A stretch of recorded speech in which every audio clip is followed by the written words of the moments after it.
Ok. C'est bon, vous êtes chaud pour l'explication? Que je Moi, commence? Yes, moi, c'est bon, moi, c'est bon.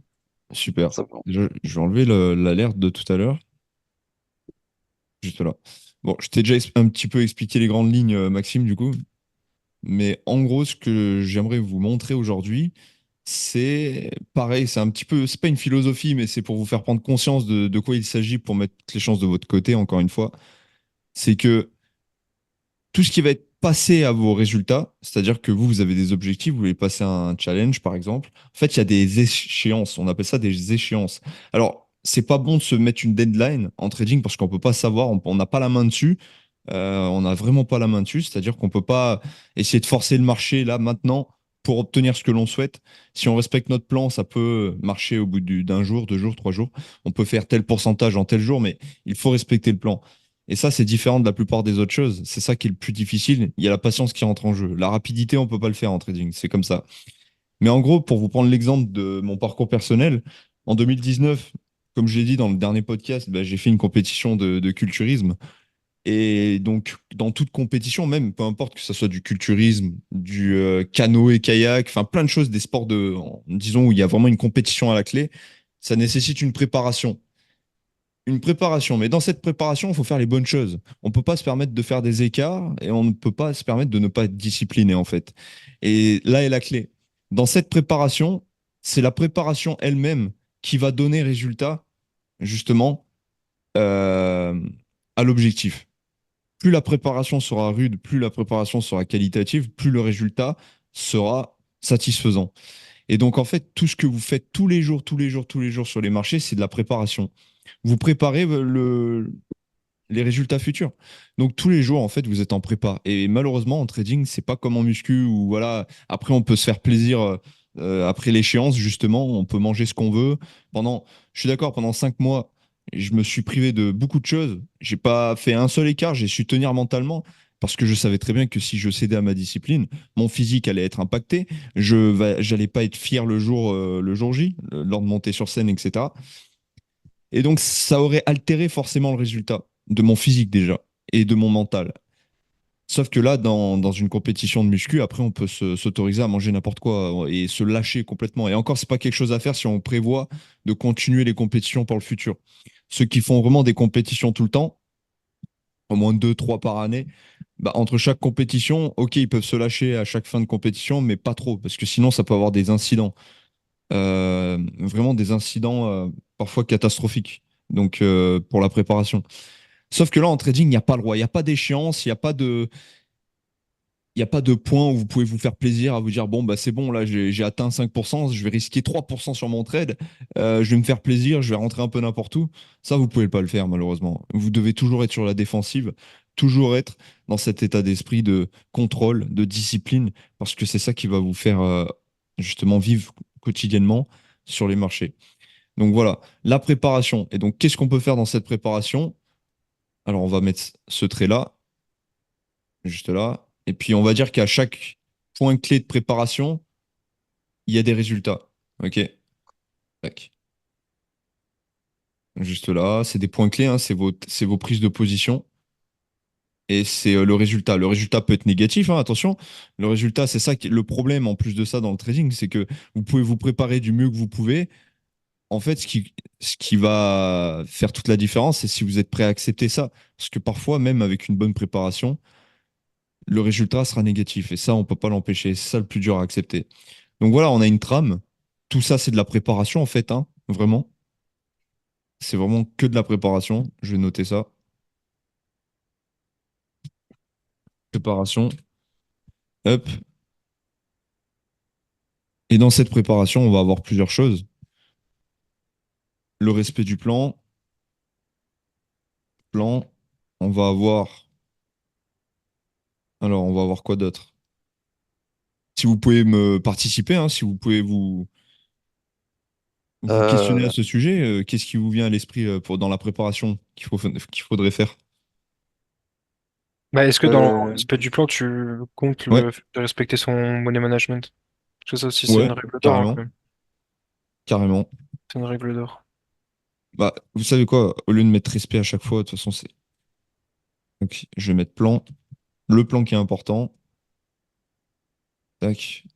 Le money management.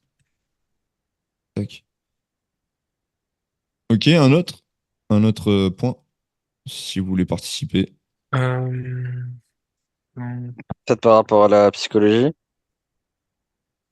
La psychologie, effectivement, au passage, bonsoir à toi, Ben. Ouais, je viens de lire ton message. C'est pas grave, tu peux parler dans le chat et participer, y a aucun problème. Donc, la psychologie, tac. Ok. Allez, encore un point. Tac.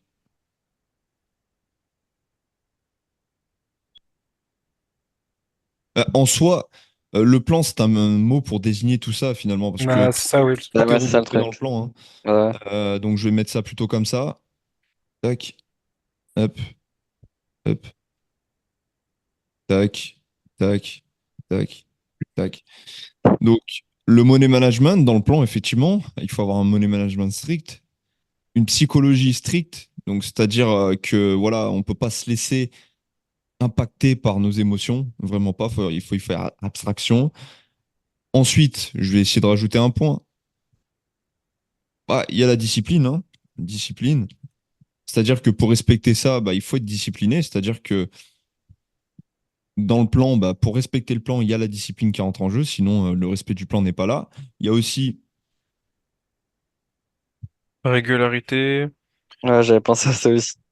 ouais, bah, let's go, on le marque, hein. Régularité. Mais en soi, la régularité, ça va pas dans la discipline. Ça. Si, c'est un synonyme, ouais. C'est un synonyme. Mais on va mettre le maximum de mots qui sont impactants et qui sont totalement corrélés à ça, quoi. Il y en avait un autre que j'avais pensé, c'est le respect des horaires, les horaires de trading. Oui, chercher Alors, comment le tir, en fait. yes, Parce qu'en soi, c'est notre plan, enfin, c'est notre. c'est ça. Par contre, je me reprends, enfin, je reprends ce que je dis à chaque fois. Pour ceux qui peuvent pas trader tout le temps à la même heure, etc., ce qui compte, c'est le temps de trading. C'est la plage horaire, en gros. Vraiment, en termes d'horaire, si vous avez un boulot en décalé ou comme toi, Enzo, tu es encore au lycée, etc., bah, ce qu'il faut prendre en considération, c'est le temps de trading. Voilà. Si vous vous laissez un focus sur 2 heures de temps, par exemple, à l'intérieur, il y a plusieurs bougies, donc les bougies M15, par exemple, sur une session de 2 heures, même si vous n'avez pas besoin d'être présent 2 heures continuellement devant l'écran, bah, il faut que ça soit 2 heures tous les jours. Parce que à l'intérieur, vu qu'on traite les bougies, on a un nombre d'opportunités prédéfinies en fonction de cette plage horaire-là. Par contre, si vous augmentez ça, ben, oui, certes, vous augmentez vos opportunités, mais vous augmentez vos chances de perdre aussi. Donc, ça peut venir interférer sur les résultats futurs. Ouais. Donc, très intéressant de prendre en considération cela. Ensuite, bah, réfléchissons à autre chose. Il y a forcément d'autres points importants. Je vous laisse réfléchir. Moi aussi, je vais réfléchir. Hop, juste là. Allez, j'en ai un là. Ça fait partie de la psychologie, hein, mais euh, le détachement, détachement, Émotionnel, ouais. ouais, détachement, acceptation, et tout ça, je vais pas y passer 107 ans, vous l'aurez compris, ça fait partie d'une seule chose, de la préparation. Les joueurs de foot ou peu importe, quand ils ont des compètes, ils passent plus de temps à se préparer que jouer. Et en fait, la préparation, elle est vraiment très corsée, elle est vraiment très hardcore. Ils ont un coach avec un plan très clair, net et précis. Leur coach, il va pas se réveiller le matin et dire à ses joueurs, ou à son joueur, oh, aujourd'hui, j'en sais rien. Oh, je sais pas ce que je vais te faire faire. Je vais. Non, c'est bon, je sais pas. Ben non, non, c'est tout calculé, c'est tout prédéfini. D'ailleurs, marché qualitatif, Ben. Ok, tu dis ça. Très intéressant. Hop. Marché quali. Ah oui, ça, c'est à prendre en compte. Tout ça, ça fait partie de la discipline intérieure. Maintenant, il y a l'extérieur qui compte. Il y a le respect, il y a la stratégie, hein, le respect des bases, des règles. Donc, marché quali, comme Ben nous l'a dit, il faut aussi travailler sur un terrain qualitatif. Et il y a la méthode. Méthode. Il y a aussi. Alors là, ça commence à être le bazar. Tac. Allez, je vais supprimer tout ça. Tac. Puis je vais continuer. Je vais refaire un neuf. Il y a aussi. Comment je voulais dire ça? Vous avez autre chose peut-être, hein, n'hésitez pas pendant que je suis en train de chercher. Ouais, je réfléchis aussi. Yes. Euh, la croyance, c'est ça, croyance. Je sais pas si vous avez remarqué, hein, mais c'est beaucoup plus facile d'exécuter quelque chose, de foncer dans quelque chose quand on y croit. Et c'est Ouais, logique, hein. c'est vrai ça. L'être humain, il est comme ça. Même si c'est une croyance qui mène au désastre, bah, l'être humain, il va foncer dedans, hein. C'est comme ça. Discipline. Ouais, on l'a dit, discipline, Ben, juste avant. Donc la croyance, c'est quelque chose de primordial. Et la croyance dans quoi ici? Dans les règles. C'est-à-dire que quand vous arrivez devant votre écran, par exemple, bah, comme on était en session tout à l'heure avec Maxime, là, eh ben, le biais, il est haussier, je me concentre sur de l'achat. Ma croyance profonde est là-dedans. La bougie, du coup, je vais attendre une bougie acheteuse, par exemple. Je crois profondément que celle-ci, la prochaine, va retracer. Sinon, ça ne marche pas si on n'y croit pas. On va forcément hésiter. Voilà. C'est même pas y croire, c'est le savoir. Je sais pas si vous avez déjà vu le film Matrix, peut-être. Non. Non, Non. frère. Le premier, eh ben, il y a Morpheus qui dit à Neo, on n'est pas le meilleur quand on le croit, mais quand on le sait. Et en fait, c'est voilà, une croyance, c'est même plus que de la croyance, c'est de la foi. Le fait de savoir quelque chose dans son cœur, dans tout son être, c'est de la foi. Et du coup, on n'a même pas besoin de le contrôler, on n'a pas besoin de se forcer à y croire. Voilà, c'est naturel. Oui, du style la loi d'attraction, enfin, quand on y croit, C'est ça exactement. ouais, je vois. La visualisation, quoi. Parce que y croire, ça, c'est le contraire au doute. Donc, si on a besoin de croire à quelque chose, c'est qu'on a un doute, parfois. La croyance, elle est souvent factice, elle est souvent hypocrite, hein. Par contre, quand on a foi en quelque chose, ça fait partie de nous. C'est vraiment, tac, c'est solide, c'est ancré. C'est là qu'on voit aussi dans les religions, par exemple, les gens qui croient vraiment, qui ont vraiment la foi, et les gens qui ne l'ont pas. Ceux qui croient juste, bah, souvent, au moins de petits conflits dans leur vie, ils vont commencer à plus croire en leur religion. Et par contre, ceux qui ont vraiment la foi, peu importe, ils se retrouvent plus bactères, ils en voudront jamais au créateur, etc. Ils ont foi, ils s'arrêteront jamais. Bah, la méthode, ça doit être pas exactement pareil. Vous subissez des pertes, faut pas remettre en question la croyance, votre foi surtout. Voilà. Et Mhm. comment avoir la foi? Bien entendu, ça se fait pas comme ça se cultive, ça se développe. Il faut exécuter ses positions. Il faut voir que pendant un mois, 2 mois, comme toi, par exemple, Maxime, depuis que tu as attaqué le challenge, comme on a discuté, tu l'as pas cramé. T'es passé en positif. T'as subi un drawdown que tu as su remonter grâce à la méthode, grâce à ta psychologie. Donc là, tu commences à avoir foi en tout ça, tu vois. Exact. Voilà, faut expérimenter. On peut pas avoir foi en quelque chose si on l'expérimente pas. Je suis convaincu de ça, vraiment. Donc tout ça, la préparation, pour amener à un résultat, vous ne pouvez pas croire au résultat, justement, avoir foi au résultat si vous ne faites pas ça à la préparation. Voilà. Moi, quand j'ai fait la compétition, par exemple, je disais mon plan, par exemple, à des connaissances, à des potes et tout qui faisaient aussi de la muscu. Et parmi cette connaissance-là, il y avait un coach qui travaillait dans la salle où j'étais. Sauf que c'était pas mon coach de prépa. Moi, j'avais un autre coach. Et quand je lui disais mon plan, il disait, ouais, mais là, ça me paraît bizarre que ton coach te fait faire ci, cela, cela. Moi, j'aurais plutôt fait comme ça et tout.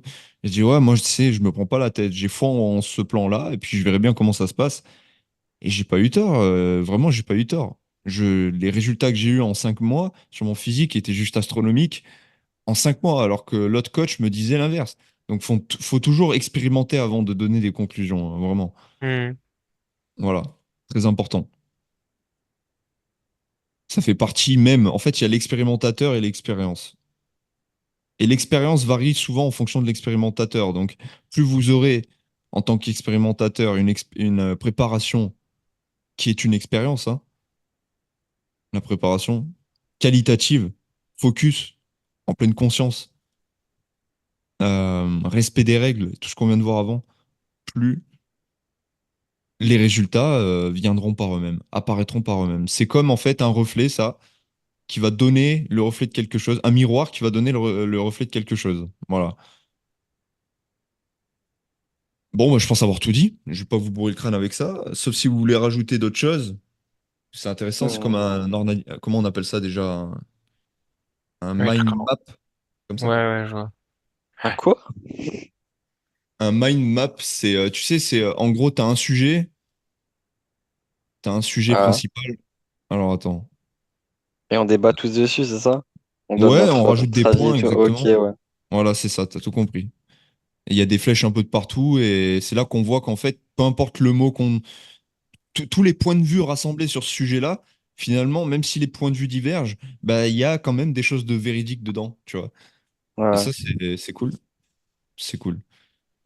C'est même au-delà du débat, là, pour le coup. C'est exposer toutes ces idées sur un plateau sans contredire l'autre, etc., etc. C'est, voilà, c'est pour faire avancer le sujet.